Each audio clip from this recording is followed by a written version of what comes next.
Over the past 2 months, the market has seen a severe correction. If we look at the S&P 500 right here, it hit a all-time high in December, and then all the way down to a low of 4,837. Over the past 6 months, it has seen a negative 5.37% decrease. All of this is due to the tariffs implemented by Trump, which no one was ready for, and the fear that it began to spring on investors and individuals of a possible stagflation or recession. When it hit the low of 4,837, the greed and fear index hit extreme fear. Recently, the market has seen a turnaround. Trump announced that possible negotiations could be on the table with China, as well as a 100% possible negotiation with the UK. There's a lot of optimism flooding into the market that the tariffs are done for and that the rest of the year will be fine with a lot of bullish buying. Although I believe that the impact on tariffs are not done, the damage has been done, and in Q2 of 2025, we are going to see companies be heavily impacted when they release their earnings. If we look at the sector's year-to-date performance, technology has been hit hard with a negative 8.94% return. Consumer cyclical has also been hit the hardest with a negative 12.48% return. No surprise there.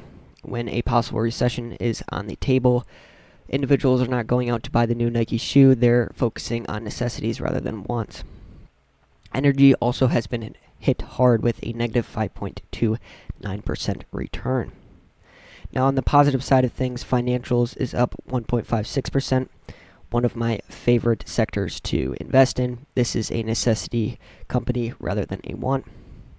Consumer defensive is also up 5.02. This could be due to the geopolitical tensions that we are seeing between China and the US. And basic materials is up 4.25. This is a necessity company rather than a want company, such as a company that falls in the consumer cyclical sector. Now, if we look at the total market in some of the top sectors, capital expenditures, it is quite strong. The total market right now is at $1,278,422 for capital expenditures. Power is top of the list with $137 million. Following that is retail with $108 million, and following that is software with $80 million. Semiconductors is also on the list with $51 million. Now, many companies right now are investing heavily in artificial intelligence, as that is the new boom for the economy. During times of recession, we do see capital expenditures start to decrease, but right now capital expenditures is quite strong for the total market in some of the top sectors. For the first quarter of 2025, we saw the GDP fall 16.264%. We have not seen a fall in the GDP in a while, and this is all due to the damage that tariffs had for the first quarter of 2025. If we look at the max time frame for the GDP, I highlighted all of the areas of recession. And when a recession does hit, the GDP does start to fall, and we can see that it is falling already. So for Q2 of 2025, it'll be very important to see if the GDP still begins to fall. If so, a possible recession or a 100% recession definitely could be possible. Now, if we look at the market yield on Treasury securities, we see that it is declining from its peak in December with a 0.49 decrease to its low. It has seen some growth now with the optimism in the market. Now, if we look at the max time frame for the 10-year market yield on Treasury securities, we can see that I highlighted all of the areas of a recession. And during a time of recession, the market yield does go down. We are starting to see it go down right now. This is yet another indicator that we could start to be pushing towards a slight recession in the economy. If you look at the CPI, which tracks the changes in prices of a basket of goods and services commonly purchased by consumers, we see that it's declining. Over the past month, it has declined 0.16.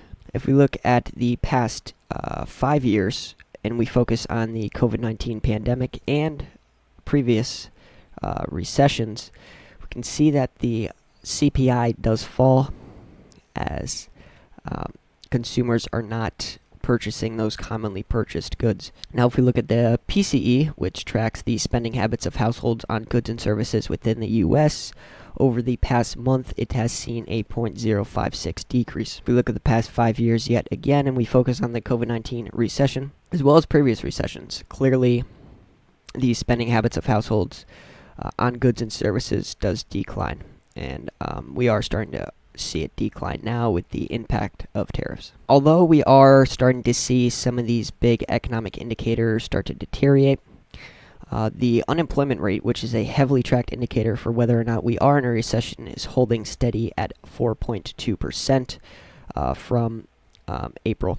Now, the May projection is at 4.3%. During times of recession, which I highlighted here, the unemployment rate spikes, and we saw a huge spike for COVID-19, but other recessions have also seen a spike, and we are already starting to see it slowly start to increase, but every time that it has hit a recession, it has seen a pretty severe spike. So a slight increase doesn't really suggest that we are totally starting to hit a recession, but a huge increase could definitely tell you that we are in a recession. Now, optimism is still flooding into the market. The GDP, the market yield, the CPI, the PCE are starting to deteriorate. Unemployment staying the same though.